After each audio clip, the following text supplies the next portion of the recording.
اسلام میں مفتی صاحب عبادت کا جو حقیقی تصور ہے، سب سے پہلے ہم اس پر آپ سے جواب لے لیں تو بہت سی چیزیں پہلے ہی مرحلے میں کھل کر سامنے آ جائیں گی اور مزید ہمیں کلام کرنا آسان ہو جائے. کیا فرماتے ہیں؟ اللہ اعوذ باللہ من الشیطان الرجیم، بسم اللہ الرحمن الرحیم. اللہ تبارک و تعالی نے ارشاد فرمایا وما خلقت الجن والانس الا لیعبدون، میں نے جنات اور انسان کو صرف اپنی عبادت کے لیے پیدا کیا ہے. اب عبادت کے صحیح مفہوم کو نہ سمجھنے کی بنا پر بعض اوقات ایسا ہوتا ہے کہ لوگ اس پر کویسچن کرتے ہیں کہ یار صرف نمازیں پڑھتے رہیں، روزے رکھتے رہیں، مسجد میں بیٹھ کے تسبیح پڑھتے رہیں اور کچھ نہ کریں دنیا کا کام. تو یہ جو آپ کا سوال ہے اس لحاظ سے بہت امپورٹنٹ ہے کہ ہمیں عبادت کا صحیح شرعی تصور معلوم ہونا چاہیے، پھر سب چیزیں کلیئر ہو جاتی ہیں. عبادت کا آسان الفاظ میں تصور یہ ہے کہ اللہ تبارک و تعالی نے جن کاموں کے کرنے کا حکم دیا ان کو کرنا، اور جن کاموں سے بچنے کا حکم دیا ان سے بچنا، ان سے رک جانا، اگر ہمارے اندر ہے تو ان کو ترک کر دینا. اس کا نام ہوتا ہے عبادت. عبادت جو ہے وہ حکم کے جواب میں ہوتی ہے. ہمیشہ جب حکم کوئی اللہ نے دیا ہو ہم اس کو بجا لاتے ہیں تو اس کو عبادت کا نام دیا جاتا ہے. لیکن اگر کوئی عبادت ہم پر فرضیہ واجب ہے، جب ہم اس کی جنس سے کوئی ایسا کام کرتے ہیں جو ہم پہ لازم نہ ہو، اسے بھی عبادت کا نام دیا جاتا ہے. جیسے فرض نماز ہم پر فرض ہے لیکن ہم نوافل پڑھیں، اب ان کا تو حکم نہیں ہے، پڑھنا چاہیں نہ پڑھنا چاہیں، لیکن چونکہ ان کی جنس سے ایک چیز ہم پر فرضیہ واجب ہے تو ہم نفل کو بھی کہتے ہیں ہم عبادت. اسی طرح نفل روزہ بھی ایک عبادت ہے، نفلی طواف بھی ایک عبادت بنتا ہے. بعض چیزیں طاعت میں آتی ہیں، عبادت میں نہیں آتی. طاعت کا مطلب نیکی، کیونکہ ان کی کوئی ایسی جزئی نہیں ہے کہ جس کے بارے میں اللہ تبارک و تعالی نے کوئی حکم ارشاد فرمایا ہو، جبکہ جہاں حکم ہے وہاں عبادت ہے. مثلا درود پاک کے بارے میں تو آیت درود ہے، تو جب بھی پڑھیں گے اس میں عبادت کا تصور ہوگا. لیکن جیسے بچے نعت خوانی کرتے ہیں، یہ ایک طاعت ہے، نیک عمل ہے، اس کو عبادت کا نام نہیں دیا جائے گا کیونکہ اس کا حکم کہیں نہیں ہے کہ آپ نعت خوانی کریں، لیکن طاعت اور نیکی ہے اور سعادت کی بات ہے.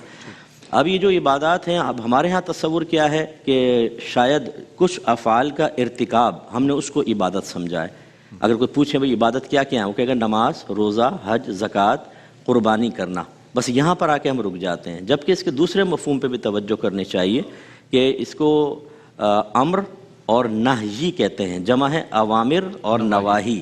دونوں چیزیں مستقل عبادت ہیں. گناہ سے بچنا بھی ایک بہت بڑی عبادت ہے، لیکن اس عبادت کے ارتکاب کی طرف سنجیدگی کے ساتھ عمومی طور پہ توجہ نہیں کی جاتی.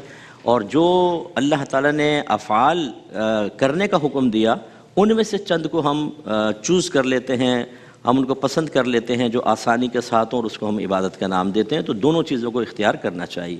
اب آسان الفاظ میں ایک اور میں عرض کر دیتا ہوں کہ 3 چیزیں ہیں جن کا ارتکاب عبادت ہے، 3 چیزیں ہیں جن سے اجتناب عبادت ہے. مثلا فرض، واجب اور سنت موقدہ، ان 3 کو پورا کرنا ہوگا. یہ والی عبادت ہے کہ جو حکم کے جواب میں ہو. فرض کا بھی حکم ہے کہ فرائض کو پورا کریں، جیسے نماز، روزہ. واجب کا بھی حکم ہے، جیسے داڑھی بڑھانا واجب ہے، اسی طرح عدت کرنا واجب ہے، قربانی کرنا واجب ہے، اور ایسی سنت موقدہ نماز جیسے ہیں. اور اس کے جسٹ اپوزٹ 3 چیزیں ہیں، ان سے اجتناب ہمارا عبادت ہوتا ہے. مثلا فرض کے مقابل حرام، واجب کے مقابل مکروہ تحریمی، اور سنت موقدہ کے مقابل جو آتی ہے اس کو اصاعت کہتے ہیں، انہیں سنت موقدہ کا ترک کرنا. تو بعض چیزیں تو فرض کا ترک حرام ہیں اور بعض چیزیں مستقل حرام ہیں، ان کا جسٹ اپوزٹ ہم پہ کچھ فرض ہو ایسی چیز نہیں ہوتی. جیسے مثال کے طور پر خنزیر کا گوشت کھانا حرام ہے، تو یوں نہیں ہے کہ ہم نے فرض ترک کیا تو یہاں پر آ گئے. اگرچہ اچھی چیز کا کھانا ہمارے لیے بہتر ہے، لیکن یہ اس طرح کے بھی حرام ہوتے ہیں کہ مستقل ان پہ نہی وارد ہوتی ہے. اور جیسے نماز فرض اس کو ترک کریں گے تو گناہ ہوگا. اب اس سے نتیجہ نکلا کہ آپ کاروبار کریں، دوستی کریں، کھائیں پئیں، آپ رشتہ داری کریں، آپ باہر گھومیں پھریں، آپ کھیل کود اختیار کریں، آپ اچھا لباس پہنیں، اچھی گاڑی لیں، اچھا مکان لیں، لیکن کب کہ دائرہ شریعت میں رہ کر ہو. دائرہ شریعت میں رہ کر ہوگا. اور اگر کوئی واقعی ایسا ہے کہ اللہ کا حکم بجا لا رہے ہوں گے تو انشاءاللہ یہ بھی عبادت میں نیکی میں شمار ہو سکتے ہیں، بعض صورتوں میں عبادت میں شمار ہو سکتے ہیں. جیسے نبی کریم صلی اللہ علیہ وسلم کی بہت سی سنن ہیں، ہم اس کو پورا کرتے ہیں اور اچھی نیت کے ساتھ کرتے ہیں تو اس میں تصور عبادت آ سکتا ہے کہ سیرت نبی کو اپنانے کا حکم بھی ہے. اور اللہ تعالیٰ نے فرمایا وَأَمَّا بِنِعْمَةِ رَبِّكَ فَحَدِّثْ، اور بہرحال اپنے رب کی نعمت کا خوب چرچا کرو۔ اس کا مطلب ہے جب اس حکم پر عمل کریں گے تو حکم پر عمل پیرا ہونے کا نام ہی عبادت ہے، کیا بات! اس لیے اس پر نیکی بھی مرتب ہوگی۔ اب یہ تصور کلیئر ہو جانا چاہیے کہ جب ہم کہتے ہیں کہ اللہ نے ہمیں عبادت کے لیے پیدا کیا تو اس لیے نہیں کہ مسجد میں آ کر بیٹھ جائیں، اس لیے نہیں کہ سب کو چھوڑ کر ایک تجرد کی زندگی گزاریں، ہم صرف تبلیغ کے لیے وقف ہو جائیں، باقی بیوی بچوں کو ٹائم نہ دیں، بلکہ ہر کام کریں لیکن دائرۂ شریعت میں رہ کر کریں، اور یہ ذہن میں رکھیں ایک ترتیب کو کہ کون سی چیز فرض ہے، کون سی واجب سنت موقع ہے، ان سب کو پورا کرنا ہے، اور حرام مکروہ تحریمی ساتھ ان سے بچنا ہے۔ جب ان 6 کاموں کو ہم کر لیں گے، یعنی 3 کا ارتکاب، 3 سے اجتناب، تو اس شخص کو کہتے ہیں عبادت گزار۔ قبلہ مفتی صاحب جب بھی بیان فرماتے ہیں تو بہت اچھے انداز میں اس کو وضاحت فرماتے ہیں، اس کی میں چاہوں گا مفتی صاحب اس پر کلام فرمائیے۔ بسم اللہ الرحمن الرحیم۔ دیکھیں، جس چیز کا لازم ہونا ایسی دلیل سے ہو کہ جو قطع الثبوت اور قطعی الدلالت ہو تو وہ پھر فرض ثابت ہوتا ہے۔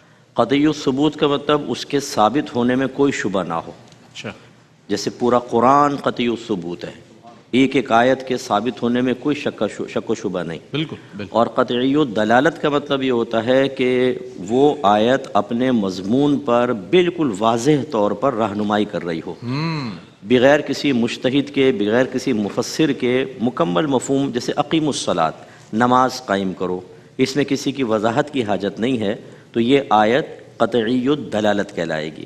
تو جب کوئی ایسی قطعی الثبوت اور قطعی الدلالت ہمیں دلیل مل جاتی ہے، اس سے جو ثابت ہوتا ہے اس کو کہتے ہیں فرض۔ تو اس کا مطلب ہے کہ قرآنی آیت ہو اور پھر قطعی الدلالت بھی ہو، یعنی بالکل واضح طور پہ اپنے مضمون پر مطلب رہنمائی کر رہی ہو، اس کے اوپر صادق آ رہی ہو، تو پھر اس کو کہتے ہیں قطعی الدلالت۔ فرض اس سے ثابت ہوتا ہے، لیکن فرض 2 طرح کے ہوتے ہیں، ایک فرض اعتقادی کہلاتا ہے اور ایک فرض عملی کہلاتا ہے۔ فرض اعتقادی کی تو یہی ہے جو میں نے عرض کیا۔ فرض عملی کا مطلب یہ ہوتا ہے کہ ایک چیز اس طرح کسی نص قطعی سے تو ثابت نہیں ہوتی، لیکن نظر مجتہد میں اتنی امپورٹنٹ ہوتی ہے کہ اگر اس کو عبادت سے نکال لیں تو وہ عبادت کامل نہیں رہے گی، ناقص ہو جائے گی۔ جیسے امام اعظم ابو حنیفہ رضی اللہ تعالیٰ عنہ کے نزدیک کم از کم 1/4 سر کا مسح کرنا فرض ہے، لیکن یہ جو 1/4 سر کے مسح کی فرضیت ہے یہ کسی نص قطعی سے نہیں ہے۔ یہ مغیرہ بن شعبہ رضی اللہ تعالیٰ عنہ کی حدیث ہے کہ سرکار صلی اللہ علیہ وسلم نے وضو فرمایا تو اپنی پیشانی کی مقدار کے برابر سر پر مسح کیا، جس سے امام اعظم نے استدلال کر کے فرمایا کہ کم از کم 1/4 سر کا مسح کرنا فرض ہوتا ہے۔ اب اس کو بھی ہم کہتے ہیں یہ فرض ہے، لیکن یہ فرض اعتقادی نہیں ہے، اس کو فرض عملی کہتے ہیں۔ اور فرض عملی نص قطعی سے ثابت نہیں ہوتا، کیونکہ اس سے ہوتا تو فرض اعتقادی ہو جاتا، بلکہ یہ واجب سے ثابت ہوتا ہے، یعنی نص ظنی سے ثابت ہوتا ہے۔ نص ظنی قرآن کی آیت بھی ہو سکتی ہے اور احادیث بھی ہو سکتی ہیں۔ جیسے قرآن کی آیات معولہ جو ہوتی ہیں، یعنی ان میں ایسی آیت ہوتی ہے کہ بہت سارے مفاہیم نکل سکتے ہیں، بہت سارے مضامین نکل سکتے ہیں، پھر مجتہد ان میں سے کسی ایک کا انتخاب کرتا ہے، مفسر ایک کا کرتا ہے۔ تو ایک آیت میں کوئی ایسا لفظ ہوتا ہے جو کئی معانی کے لیے بنایا گیا ہوتا ہے، اس کو وضع کرنا کہتے ہیں۔ ان میں سے جب ایک لفظ کا انتخاب کر لیتے ہیں تو اس کو آیت معولہ کہا جاتا ہے۔ اس میں قطعیت باقی نہیں رہتی کیونکہ مجتہد کے رائے کا دخل ہوتا ہے۔ تو اگر آیت معولہ سے کسی چیز کا لزوم ثابت ہوگا تو فرض نہیں ہو سکتا، وہ واجب ہوگا، یا احادیث سے جب کسی چیز کا لزوم ثابت ہوتا ہے تو واجب ہی ثابت ہوتا ہے۔ ہاں، یہ ہو سکتا ہے کہ نص قطعی سے، یعنی قطعی الثبوت قطعی الدلالت سے کسی چیز کی فرضیت ثابت ہو گئی اور حدیث میں بھی وہ مضمون موجود ہو، جیسے نماز کی نبی سرکار نے تلقین کی، لیکن ہم یہ نہیں کہیں گے کہ اس حدیث کی وجہ سے اس کی فرضیت ثابت ہے، کیونکہ حدیث سے وجوب ثابت ہوتا ہے، فرضیت نہیں۔ ہم کہیں گے آیت سے فرضیت ثابت ہے اور حدیث اس کی تائید و توثیق کے لیے ہے۔ تو اب اس میں خلاصہ کلام یہ ہے کہ جتنی ایسی عبادات ہیں کہ جن کا قرآن پاک کی واضح آیات میں حکم موجود ہے وہ ہم پر فرض ہوتی ہیں۔ دیکھیں، نماز کا حکم ہے، زکوٰۃ کا ہے، حج کا ہے، لیکن قربانی کا جب ہے، جیسے حضرت نے آیت پڑھی فَصَلِّ لِرَبِّكَ وَانْحَرْ، تو آپ اپنے رب کے لیے نماز پڑھیں اور ونحر اور نحر کریں۔ اب نحر تو قربانی کے دنوں کے علاوہ بھی اگر اونٹ کو مار دیا جائے تو نحر ہو جائے گا، لیکن اس سے قربانی مراد ہے، اس میں تعویل ہو سکتی ہے، اس لیے قربانی واجب ہے، فرض نہیں ہے۔ تو اب لوگوں کو بس یہ دیکھنا چاہیے، وہ لوگ جو ہوتے ہیں وہ تو مستحب کو بھی فرض کے درجے میں پہنچا دیتے ہیں، اور کبھی فرض کو اتنا حقیر اور معمولی سمجھتے ہیں، بیٹا تم ٹیوشن پڑھ لو، نماز بعد میں ہو جائے گی، تو اتنا ہی اس کو کرتے ہیں۔ تو اس لیے یہ معلوم ہونا چاہیے، اب یہ اتنی گہرائی میں عوام کو جاننے کی ضرورت نہیں ہے کہ جی کیا فرض ہے اور کس طرح ثابت ہوا، جب علماء کرام نے آپ کو بتایا کہ یہ فرض ہے، یہ فرض اعتقادی، یہ فرض عملی، بس اس پہ بلیو آپ کر لیں. لیکن اگر کوئی دلیل طلب کرنا چاہتا ہے تو منع نہیں ہے. بعض لوگ ہم سے پوچھتے ہیں مفتی صاحب اس کی دلیل دے دیں. میں کہتا ہوں دلیل اتنی مشکل ہے کہ میں دے دوں گا آپ کو سمجھ بھی نہیں آئے گی، نتیجہ آپ لے لو. وہ علماء حضرات کی ہاں وہ علماء کی ٹیکنیکل باتیں ہوتی ہیں بعض اوقات، لیکن عوام اتنی بولی ہوتی ہے. اور آج کل میں بس آخر میں گزارش کرتا ہوں کہ سوشل میڈیا پر لوگوں کے اذہان کو خراب کر دیا گیا ہے. دیکھیں ہر چیز کی دلیل قرآن و حدیث میں موجود ہے. بالکل. اب میں چیلنج کرتا ہوں کہ چلیں آپ بیٹھے، میں 10 سوال آپ کی خدمت میں ذکر کروں گا، آپ قرآن و حدیث سے اس کی دلیل نکال کے دے دیں. ہر مسئلہ قرآن و حدیث سے تو ثابت نہیں ہوتا. ایک ہوتا ہے دیکھیں دلالت النص، یہ پہلے بھی ہماری بات ہوئی تھی. دلالت کا مطلب ہے رہنمائی کرنا، نص مانے آیت وغیرہ یا حدیث جو اپنے مضمون پر بالکل واضح طور پر سے مضمون یا مقصود متکلم سمجھ میں آ رہا ہے اس کو نص کہتے ہیں. اب اللہ تعالیٰ نے فرمایا فَلَا تَقُلْ لَهُمَا اُفٍّ وَلَا تَنْهَرْهُمَا، اپنے ماں باپ کو اف مت کہو اور ان کو ڈانٹو مت. آیت تو یہ کہہ رہی ہے اف مت کہو، لیکن علماء نے اس پہ غور کیا کہ آیت اصل میں منع تو اف کو کر رہی ہے، لیکن اشارہ کیا ہے کہ چونکہ اف سے ماں باپ کو اذیت ہوگی، اصل منع اذیت ہے. جب یہ نکل آیا تو دلالت النص سے ثابت ہوا کہ پھر گالی دینا بھی منع ہوگا، مارنا بھی منع ہوگا، جیل میں ڈالنا بھی منع ہوگا. لہذا اب عوام سے میں پوچھتا ہوں کہ یہ بتائیے قرآن میں تو اف کہنا منع ہے نا، کوئی اپنے ماں باپ کو گالی دے اور بولے دکھاؤ پورے قرآن میں کہاں ماں باپ کو گالی دینا منع ہے. اس کا مطلب یہ ہوا کہ اب دلالت النص سے بھی احکام ثابت ہوتے ہیں. تو یہ 4 ذرائع ہوتے ہیں احکام ثابت کرنے کے: دلالت النص، عبارت النص، اشارت النص، اقتضاء النص. جو یہ بیٹھ کے کہہ رہے ہیں نا بخاری مسلم میں انہوں نے چاروں کے نام بھی نہیں سنے ہوں گے کبھی. تو ہماری عوام جو بھولی بھالی عوام ہوتی ہے وہ کہتے ہیں یار بالکل صحیح کہہ رہے ہیں، تو سیدھے سیدھے قرآن حدیث میں کیا چیز ہوگی جو قرآن حدیث میں نہیں ہے؟ آپ کا ذکر نہیں ہے بتاؤ، رئیس صاحب کا ذکر ہے قرآن حدیث میں بتا دو تو قرآن ان کے وجود کو تسلیم نہ کریں. ایک آسان سوال، کہاں لکھا ہے؟ کہاں لکھا ہے بتائیں. عوام الناس کو یہ حق ضرور حاصل ہے کہ اپنی قلبی تشفی کے لیے پوچھ لیں، لیکن بحث کرنے کے لیے، غالب آنے کے لیے، یا اس لیے کہ آپ اگر ثابت کر سکیں گے تو ہم مانیں گے ورنہ انکار کر دیں گے، اس لیے اگر آپ کریں گے تو یہ غلط ہوتا ہے. پھر آپ ہمارے سامنے بیٹھے ہیں، پھر ہم آپ سے چیلنج کرتے ہیں کیونکہ آپ اب فریق کی حیثیت اختیار کر چکے ہیں، تو پھر ہم آپ سے کویسچن کرتے ہیں. پہلے آپ کی علم کا امتحان لیا جائے گا کہ آپ اس قابل بھی ہیں کہ آئیں مقابلہ کر سکیں. شروع میں جب میڈیا پر آیا احکام شریعت میں تو میں نے الکوہل کا مسئلہ بیان کیا، یہ پرفیوم وغیرہ کہ اس میں آپ الکوہل ہوتی ہے، آپ استعمال کر سکتے ہیں. مجھے کسی نے پیغام بھیجا کہ یہ آپ نے کیا کہا ہے تو شراب ہوتی ہے الکوہل، یہ کیسے، اور آپ نے ویڈیو کو جائز کر دی ہے کیسے؟ میں نے کہا اچھا مجھے یہ بتائیے. میں نے کسی سے پیغام بھجوایا، ڈائریکٹ تو ہماری بات نہیں ہوئی تھی. میں نے کہا ان سے یہ کہیے گا کہ پہلے آپ اسباب ستہ پڑھ کر آئیے گا، پھر انشاءاللہ بیٹھتے ہیں اور اس پہ گفتگو کریں گے. وہ دن آج کا دن ہے، اسباب ستہ کا لفظ سنتے ہی غائب ہو گئے. وہ میں عوام سے گزارش کرتا ہوں دیکھیں کوئی علمیت بیان کرنا جھاڑنا مقصود نہیں ہے، نہ کسی کو حقیر سمجھنا مقصود ہے. دین بہت آسان ہے، لیکن اتنا بھی آسان نہیں کہ حلوے کی طرح منہ میں رکھے تو پیٹ میں اتر جائے. بہت سے کھانے بہت آسان ہوتے ہیں جیسے حلوہ، اور بہت سے ایسے ہوتے ہیں کہ جو وہ چبائے چبتے نہیں ہیں، بعض اوقات تو گلے میں اٹک جاتے ہیں. اس لیے قرآن و حدیث آسان بھی بہت ہے لیکن مشکل بھی بہت ہے. صاحبان علم تشریف فرمائیں، میری تصدیق کریں گے. آپ ترمذی شریف پڑھیں، صاحب ترمذی کی اکثر یہ عادت ہے کہ جو فقہی کوئی بھی مسئلے کی حدیث ہوگی نا اس کو ذکر کر کے بتائیں گے یہ صحابہ اس مذہب پر ہے، یہ صحابہ اس پر عامل نہیں، وہ دوسری حدیث سے استدلال کرتے ہیں.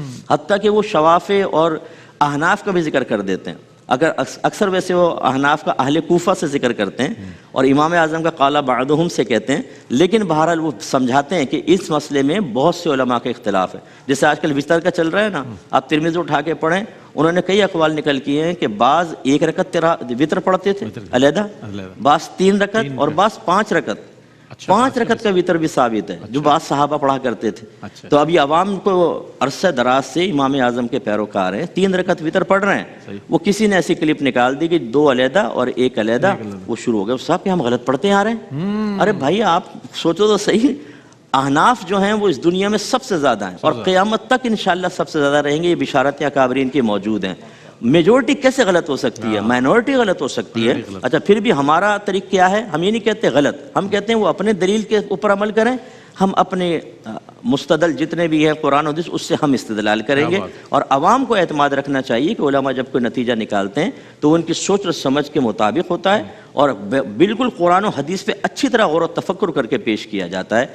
آخری بات بس یہ ہے کہ جب کوئی جیسے ایک مسئلے کا حل نکالتے ہیں نا، علماء کا طریقہ کیا ہوتا ہے؟ تمام اس سے متعلق آیات، احادیث کریمہ، صحابہ کرام کے اقوال، اعمال اور پھر جو اکابرین بڑے بڑے تابعین وغیرہ کا عمل وہ سب سامنے رکھ کر پھر ایک نتیجہ نکالتے ہیں. آج کیا ہو رہا ہے، ایک پوسٹ آئی، یہ سب سے بڑا امام بھی یہ ہے، مجتہد بھی یہ ہے، اور خواجہ حسن بصری کا عکس ثانی بھی یہ ہے، اور موجودہ امام اعظم بھی یہ ہے. وہ ایک ہی حدیث سے استدلال کر کے یا ایک جزی سے استدلال کر کے کہتا ہے سارے غلط ہیں اور ہم صحیح ہیں. یہ طریقہ کار اختیار نہیں کرنا چاہیے. کیا بات صاحب کیا فرمائیں؟ جی بس دیکھیں، ہر چیز کی علم اور معرفت سے ہی وہ چیز کامل درجہ تک پہنچتی ہے. تو جتنی عبادات ہم گھر میں اختیار کر رہے ہیں، جیسے نماز ہے، روزہ ہے، بعض حج بھی کر رہے ہیں، زکوٰۃ دے رہے ہیں، ان اور قربانی آنے والی ہے، ان کے بارے میں ضروری علوم ضرور سیکھیں. اب جیسے نماز ہی ہے، اس میں تجوید کا علم آپ کو آتا ہے کہ نہیں آتا، نماز کے بارے میں، نماز کے واجبات ہیں، فرائض ہیں، شرائط ہیں، کن چیزوں سے نماز فاسد ہو جاتی ہے، کم از کم یہ ضروری چیزیں سیکھیں.